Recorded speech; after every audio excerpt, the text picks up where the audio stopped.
A very good morning to all of you, and welcome to the fourth episode of the ASEAN in Practice podcast series. My name is Dennis Hugh, and I am a Senior Research Fellow at the Center on Asia and Globalization at the Kuan School of Public Policy, National University of Singapore. ASEAN in Practice is an initiative launched by our center, and it is a podcast which aims to invite practitioners from around the region that spend many years working on ASEAN-related policy issues, particularly experts who have applied knowledge of ASEAN or ASEAN policies in their professions. We hope to gain valuable insights from their experiences, which ideally will feed into the policy-making level in the form of policy papers and future research on ASEAN. Today, we will be focusing on food security in ASEAN. What are the key issues and challenges facing ASEAN with regards to food security, and what is the way forward? We are very fortunate today to have an expert on this field to talk to us. His name is Dr. Pushpanathan Sundram, affectionately known as Nathan. Nathan serves as the Chief Executive Officer at PublicPolicyAsia Advisors Private Limited, a strategic and business advisory firm headquartered in Singapore with offices in Indonesia and Vietnam. Nathan brings over 30 years of extensive management and leadership experiences across government, international organizations, and the private sector. Nathan, welcome to our podcast show today. Let me start off with asking you two questions. First, what do you do in your current position, particularly related to the food sector in the ASEAN region? And two, why is food security so important in ASEAN? Thank you, Dennis, for the invitation to this podcast. Now, Public Policy Asia Advisors, where I'm a CEO, we are focused on the food and agriculture sector as one of the key sectors, and we assist our clients in terms of looking at specific issues like understanding the landscape of countries in Asia, especially in the food and agriculture sector, looking at policy and regulatory matters that affect their market access, as well as finding ways for them to basically bring their products into the market and grow their market share within the Asian region. And to tap on the opportunities, there's so much of opportunities in Asia itself, given the growing population, urbanization, and many other aspects. So this is something that we work very closely with our clients. Now, in terms of food security, I would say for Southeast Asia, it's one of the key issues that we are facing because it has direct link to the well-being of its population and the stability of its economies. Now, despite the rapid industrialization, agriculture remains as a vital sector, employing a significant portion of the population, contributing to GDP in many ASEAN countries. For instance, agriculture accounts for about 24% of the total employment and 11% of GDP in the ASEAN region. Additionally, it provides livelihoods for rural communities and serves as a foundation for food production as well as food security. Now, the sector is important because 40% of the ASEAN population reside in rural areas and are directly dependent on agriculture for their livelihoods. Food security plays an important role both in terms of ensuring there's sufficient and affordable food for the people in Southeast Asia, as well as providing employment and also livelihood for the majority of the population. So, what are the main challenges facing ASEAN when it comes to food security, and how much progress has been made to address these challenges? I would say ASEAN faces multiple challenges in achieving food security. As you know, the countries are at different levels of development and growth, so they face different challenges. I would say generally the challenges will be climate change, limited access to technology and infrastructure, post-harvest losses, and unequal distribution of resources. Now, I would say despite efforts to address these challenges in some ways, progress has been uneven across the region. For example, while some ASEAN countries have made significant progress in promoting sustainable agriculture and enhancing productivity, for example, like Singapore and Malaysia, others continue to grapple with issues such as poverty, land degradation, inadequate access to market and financial services. Here, I'd like to mention in particular countries like Philippines, Vietnam, and Cambodia, Laos, and Myanmar. And additionally, I think the COVID-19 pandemic has kind of exacerbated the existing vulnerabilities, highlighting the need for greater resilience and adaptive capacity for the region's food systems. You mentioned the COVID-19 pandemic, and in many ways, if we observe during that time, there were a lot of supply chain disruptions, particularly in the manufacturing sector. Were there disruptions as well in the food supply chains?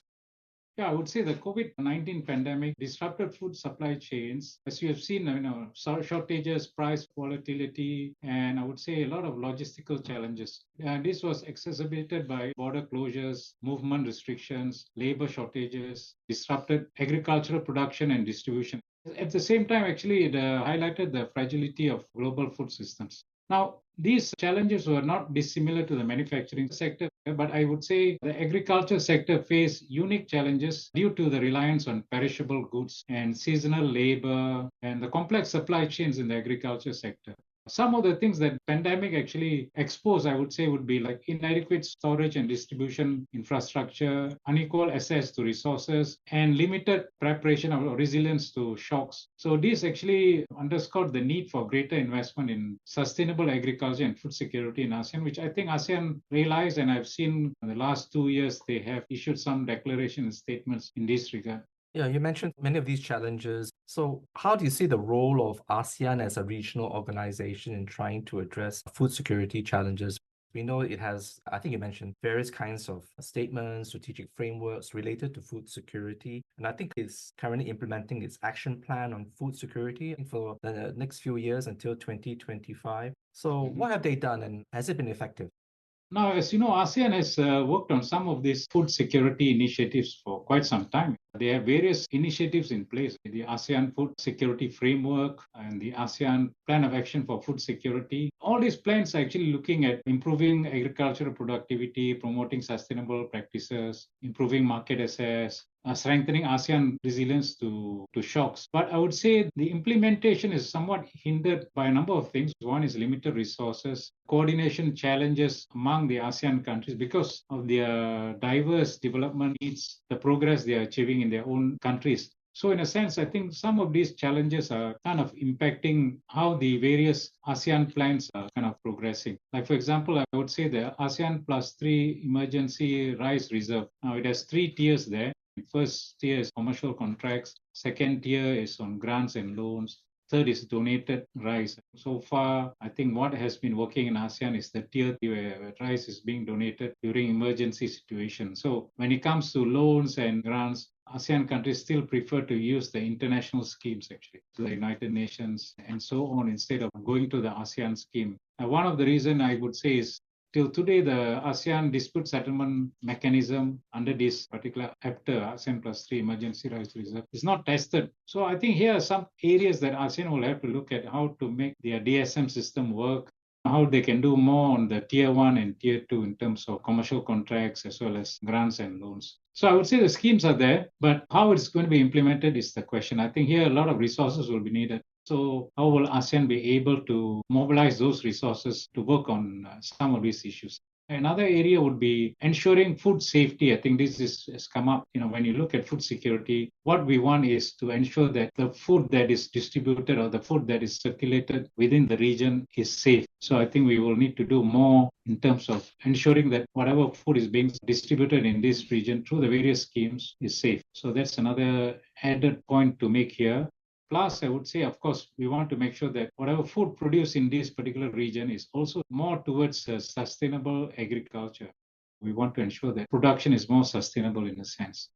As you mentioned, Nathan, ASEAN has a rice reserve mechanism called APTA that acts as a kind of safety net against any food crisis. And I think you highlighted some of the mechanisms under APTA that can be improved.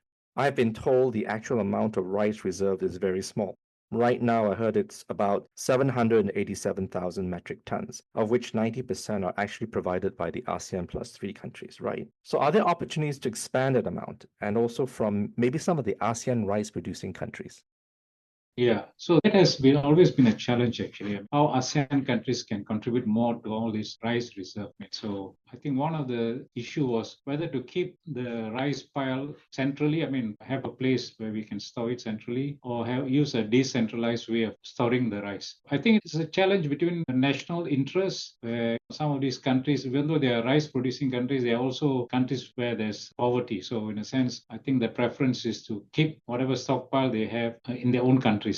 This is an area that I think need to be worked on, and how ASEAN can contribute more to the various schemes, especially this rice reserve. And I think we cannot just focus on rice itself. Even though rice is a very important cereal, there are other cereals of importance to it, like maize, for example. It's also wheat and so on. So predominantly the focus has been on rice, and the reasons are well understood. But I think we also need to look at other cereals, because I think the population, in terms of consumer preference, actually is shifting to other cereals too. And apart from that, I think animal feed is also taking cereals. So like soy, for example, more and more as the animal production in this region grows, I think there will be more cereals, especially soy, I would say, and maize, corn, and so on. So I think our food security platform should expand to look at other cereals that will be important for us. In a sense, I think there's a lot of work that's needed, and the contribution of ASEAN countries will be very important because after, as you mentioned, right, the plus three countries are contributing majority of the share.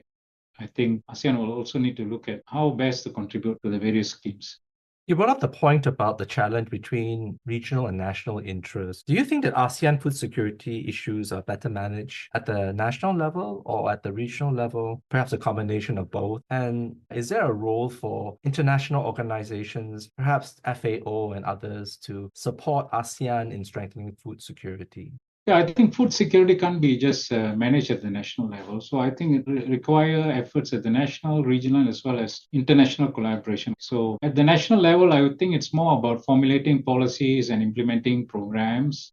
I think at the regional level, there is a lot of opportunities to look at, cross-border challenges. I mean, in terms of needs, like one cross-border challenge in the food safety part is, of course, the emergence of transboundary animal diseases. One area, especially when you look at food security, in the use of pesticides in production of cereals. These are some of the cross-border challenges. I think countries can share the best practice and how to mobilize resources to address some of these transboundary kind of issues. So, of course, at that regional level, also we have the various schemes, right? There's the APTA as well as the ASEAN Food Security Information System, where the food AFSI system, I think, will need to look at the monitoring to other cereals, but I think more effort is needed on that.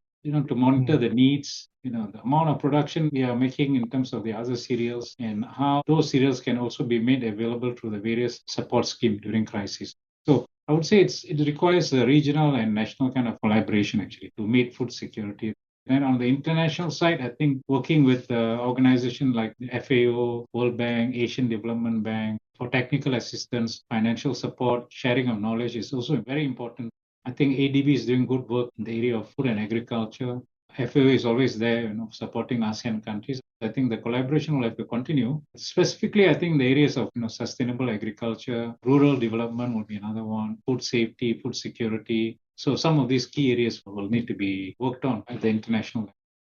Thanks, Nathan. Since you're coming from the private sector, what are your views on ASEAN food security, particularly from a private sector perspective? I think you and I know ASEAN can be very top-down, but what are the areas we can find ways to improve collaboration with the private sector? Yeah, I think private sector role is also very critical, I would say, because in terms of advancing food security through investment in technology, innovation, and value chain development. For example, Singapore's initiative of 30 by 30, actually, where they want to have 30% of their food requirements produced in Singapore by 2030, right? They are using a lot of technology and innovative ways in terms of food production. So that technology will be very important for countries like in Singapore, Malaysia, and so on. At the same time, there's another farming method called agroecology. So how do you maximize land in terms of agriculture?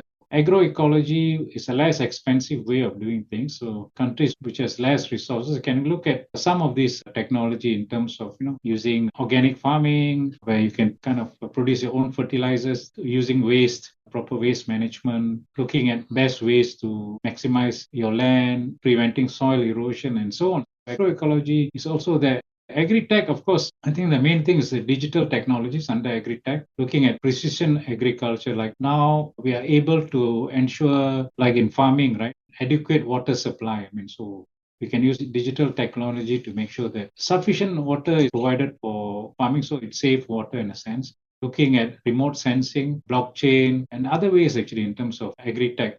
So I would say the private sector has all these technologies. So how do you make this technology available to the farmers? I think that the issue is about understanding the technology, one. Second is the cost involved. So how do we manage both? So farmers, probably you need to customize the technology to the farmers. How do you customize those technology to the farmers' needs? One. How do you provide such technology to them at a cost-effective price? So here, some governments will look at subsidies and all that, but generally in Asia, subsidies are not there. So finding ways to make such technologies cheaper for the use of farmers will be a way to look at. One way to do this is to simplify the technology, make it cheaper actually for the farmers to use. Some ASEAN countries are already having departments looking at that aspect. Some of this technology to the farmers at a much cheaper cost. So I think we can use both the digital technologies as well as looking at agroecology as going forward. Let's talk a bit about the future.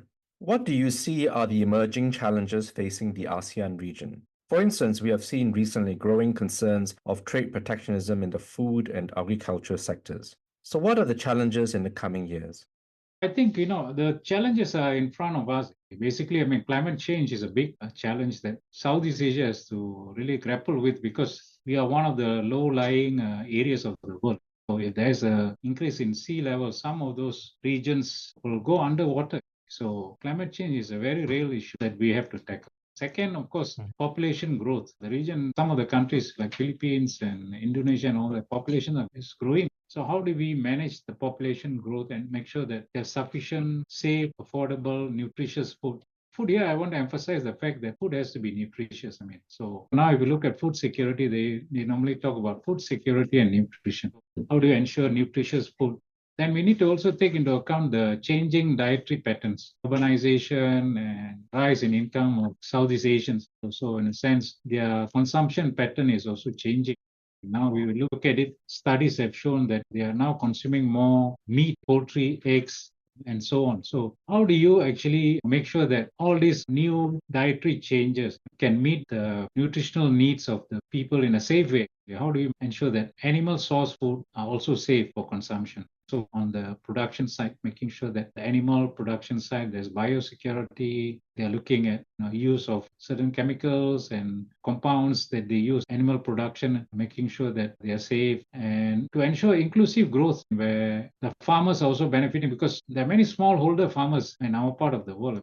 More than 90% of all production is smallholders actually. So how do you make sure that they too benefit as the economy of Southeast Asia grow? How do they benefit? In a sense, I think there's several issues that we will have to work on. So I think the governments cannot work on this by themselves. So they will have to work closely with the civil society as well as the private sector. And at the same time, keep the trade channels open because I think, as you mentioned, right, agricultural products are one of the most protected sector in ASEAN too. How do you make sure that there's a balance between going to self-sufficiency and making sure that we have sufficient food for all the people? I think trade access is also important. But at the same time, I can understand that for the larger countries, they want to ensure self-sufficiency because the COVID has shown that sometimes logistic challenges will be there. So I think it will be a combination of many factors, I would say, in terms of looking at food security because it's very complex. Different countries will have to have different ways of handling. One last question, and this is related to ASEAN economic integration. We know that food security has always been part of the ASEAN Economic Community pillar since the beginning. And we know that ASEAN policymakers are in the midst of drawing up the next post-2025 AEC strategic plan. What do you think should be included in the new strategic plan with regards to food security? I think we need to tie the food security, some of the key challenges that will affect the region, climate change, for example, increase in sea levels. So when we look at food security, we need to really look at how do you mitigate those climate change issues. Also to look at 90% of the farmers, how do they contribute to the agriculture sector more? The agriculture sector is one of the important sectors in most of the countries. So empowering the farmers, including the women here, actually, the women role in agriculture is so important. And I think ASEAN will have to give also some emphasis to the role of women in agriculture. There are many entrepreneurs in the agriculture sector who are women, actually. So that is another area that I think ASEAN can look at. Of course, using digital technology as well as agroecology will be the other areas. So how do you make best use of technology, innovation, and how do you work with the private sector? Because I think when ASEAN works with the private sector, I think the mindset will have to be looking at private sector as part of the solution than part of the problem. How do you bring in the private sector? The private sector is interested in many of these initiatives, willing to work with the governments. So I think a combination of efforts, I think, with the private sector, civil society will be important as ASEAN look at its new plan. And this agriculture should be tied into the ASEAN economic community more and look at the practical aspects of what is needed to grow the agriculture sector. Right? There are many other issues that ASEAN may be 20 years away looking at some of the bigger issues. Even though the important issues like greenhouse gas emission, I think is a big issue ASEAN will have to look at. But I think there are more practical issues that ASEAN will have to focus now to address while you look at bigger challenges like now looking at carbon emissions and greenhouse gases and so on. What I'm saying is, yes, while you look at all these issues, but don't forget your more important, more direct, more practical issues that you need to handle on the ground. Thank you so much, Nathan, for taking the time today to speak with us. I think from this podcast session, we have certainly learned a lot about food security and why is it so important for the ASEAN region. We've also heard from Nathan about the challenges faced by the region and the private sector's perspective on this issue. Thank you again for taking part in the podcast episode, and I hope that all of you will look forward to the coming episodes ahead. Thank you.